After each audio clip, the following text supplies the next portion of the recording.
ADEC's Smart Start program offers first-time practice owners their deepest discounts on equipment and furniture for 2 years, plus other savings and complimentary services. Ask your ADEC rep for details and start smart with ADEC. Join Doctors Savannah Craig and Renetta Sartor as we navigate life beyond graduation. Real conversations about forging our own paths in our early years in our careers. There's a reason it's called practicing dentistry. Hello, friends. Welcome back to part 2 of our episode with Dr. Jackie Hassenplug. All right. So, Jackie, tell us a little bit about, the reason you're here hanging out with us is our friends at A-dec connected us. So tell us what your experience has been like with them and being a key opinion leader and all of that good stuff. Yeah, it has been fun. I worked in an ADEC practice, actually all of the practices I've ever worked in, because I've worked as an associate, multiple practices, have had ADEC equipment. And so when I was planning on starting my own office, it was like not a question that it was going to be ADEC. I worked in one office that was not ADEC, and my body was killing me at the end of those days. And I could not do it. I'm left-handed. So for me, the operatory setup is a huge role, right? Like everyone sets up their operatories for a right-handed provider. It's just how it is, right? Standard. And so it's standard. And so really having things needing to be moved easily and your posture and ergonomics and all of that plays a role that you don't even notice if you're crammed in on the left side of the room, because the assistants don't need as much space, right? They need to have things a little bit closer to them to reach everything. But as a provider, you don't realize how much room you do need. And so it was not a question of doing ADEC. I was like, I'm doing it. I'm investing in it. And they were fantastic to work with. Molly, which is one of our Chicago reps, she kind of took me under her wing and we went down to ADEC, the Nashville location, and we got to see everything and kind of pick everything out for the office with my Patterson reps as well. And it was a fun trip. We got to go down. They take you through a whole tour. It's like going to Disney World. It's the best thing ever. They bring you in this room and they show you this video and there's the smells of making the leather. It's really cool. It's neat.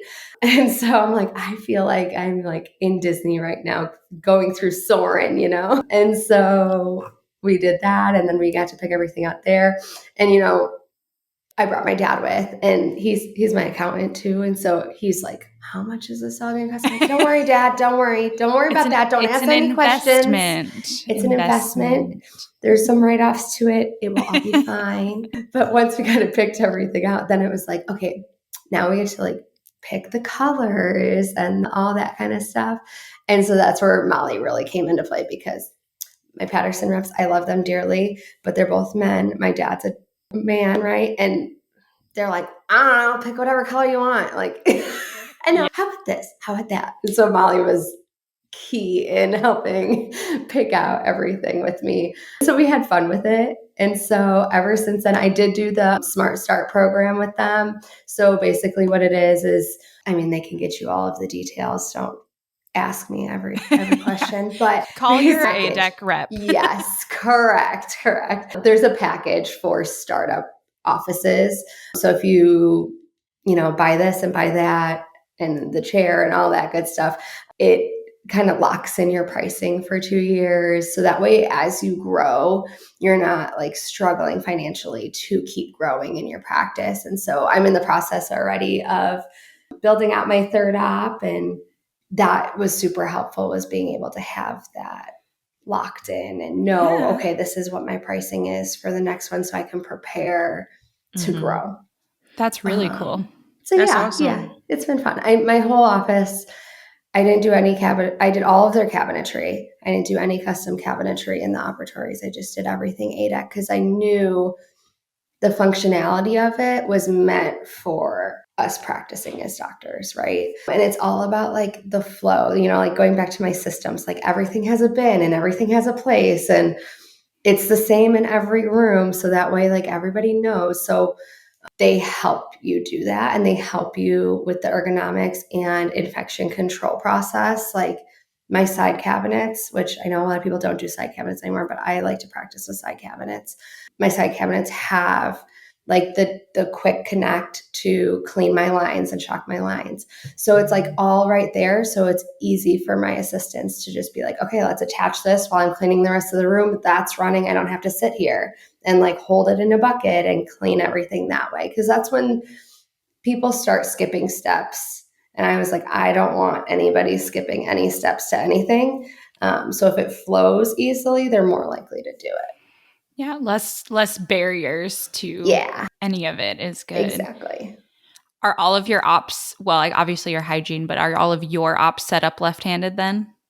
So Or my can they rooms swing? are actually, they swing. Okay. All of the rooms are able to move. I have the continental delivery above the patient, or like in front of the patient, I guess I should say, for that ease of movement and just swinging it on the other side. I was actually telling my assistant the other day, I'm like, why are you on the left side of the room? You are right-handed.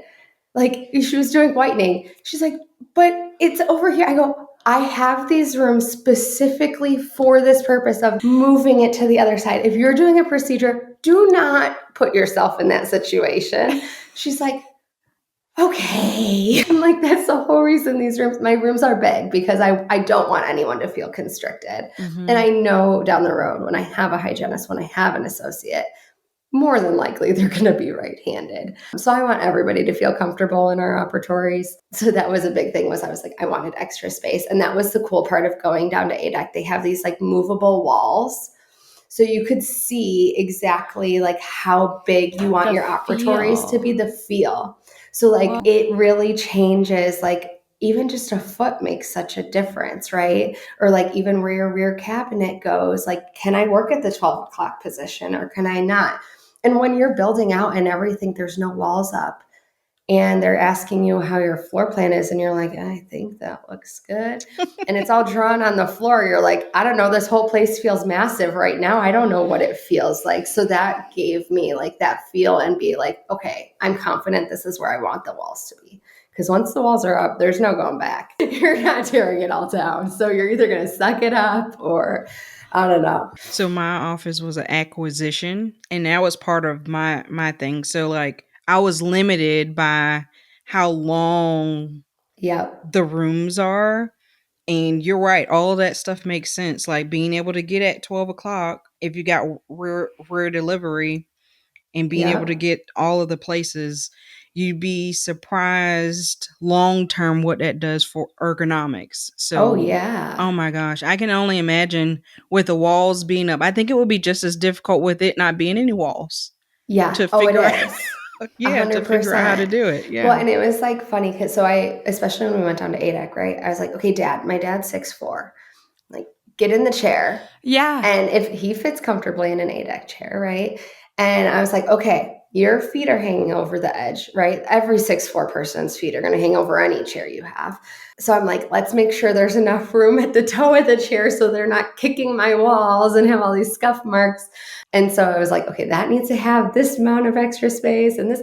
So yes, could I have fit more operatories in my space? 100%. But I wanted to be comfortable while working. And I wanted to make sure my other people were also comfortable while working. So I was like, you know what? It's worth the sacrifice of like, what can I fit? Maybe one extra op from that extra space I have. So yeah. That's huge. And just things you don't think about at all. Yeah, it's for sure. Like there's a lot of things. Like I think that's why like having a good team around you is super important, because you know, having like these people, like, so my Patterson reps are my equipment specialist, my like Molly, who's like our ADEC specialist, like all these different people play a significant role because they've done this, right? They've done it hundreds of times, and they're the ones who really kind of are like, hey, I know you want it this way, but let me tell you, I've seen other doctors do it and it doesn't work out, right? Yeah. Or you want it this way? Fantastic. Let's adjust things so that way it all makes sense, right? Like even just like, where's the bathroom? Drawing out your floor plan. You don't really, you're like, I don't know, like close to the front. And you're like, well, your office, because it might smell up the office on occasion. And you're like, I never thought of that. You just work in offices and you're just sort of like, okay, like it's just organized the way it is. I don't know. Right. And so having that guidance of like, oh, you need like this amount of space for this type of chair, or this amount of space for your compressor and vac, or even just like the flow of sterilization, right? Like the difference of like one wall versus a U-shaped steri, and having, not as much, like you have a lot of wasted space in those types of areas and stuff like that I never thought about. So having those opinions were really helpful in being able to say, okay, like this is like the most like efficient way to do things. Kind of helped make those choices for me. I just read this book. It's called Work Clean, and it's all about like mise en place and chefs and how all of that is like set up to like not waste any movements, not waste any like anything. Everything is where you need it to be. And so that sounds very much like the same thing you were trying to design, is just everything flows. It supports the systems you have in place and all of those good things. Exactly. Well, cool. Do you feel? Oh, go ahead. I was going to ask, what is the one thing now where you are in your life in dentistry and just in general, what is the one thing you would tell your past self, like your D1 self, just trying to figure out life? What advice would you have? So I always knew I wanted to be a practice owner. That was something that I just like knew if I went into dentistry, I would own my own practice someday. Now, I don't know if I thought as a D1 I would own this soon, but I guess I would kind of tell myself like, you can do it, and like, don't be fearful of doing it, because it's going to just be so rewarding in the end. Like, yes, there's stressful days, and there's like, how am I making rent my first month, and like all these different things, right, that play a role. But when you surround yourself by certain people and they help you along the way and they set you up for success, having those connections, like not being fearful of like going out and networking with people, and really like being involved in your community too. I think like I never saw myself being like, oh, let's sponsor like the St. Charles parade. Who am I? Like, but like just getting to know people in the area, like I never pictured myself being so like outgoing. Like, yes, I have an outgoing personality. I can talk to people, but I'm never one to just like go out and be like, hi, I'm so-and-so, and this is my story, Yeah. And so just telling myself like, you can do it. You can, find that pathway, I guess, and you will make it through dental school. It's a big one. I think my first quarter, I was like, I might have to drop out. Like, this is not for me. And my parents were like, what do you mean? Like, you cannot drop out now. And I was like, yeah, I know.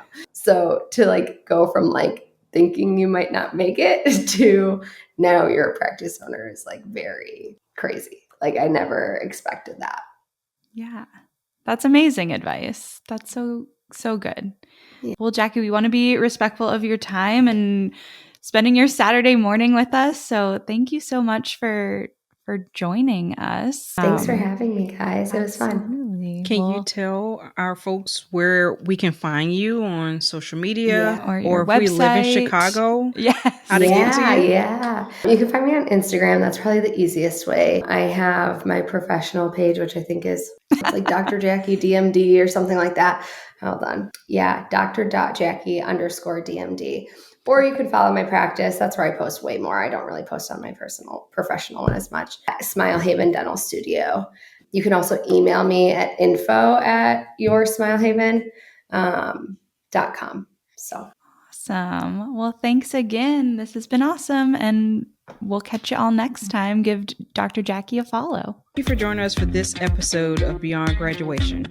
If you enjoyed this week's episode, be sure to share it with a friend. Connect with us on social media at Savannah Craig DDS and at Dr._Sartor. And remember, you are not alone on this journey. ADEC certified pre-owned equipment is a sustainable, affordable choice that makes genuine ADEC equipment available to every doctor. Each package is sold on a first-come, first-served basis. So, if you see one you like, contact your dealer. For more information, go to www.adec.com/ find a dealer. Thank you for listening to Beyond Graduation, brought to you by Ignite DDS and Future Dentists. This episode was sponsored by Ignite DDS Coaching.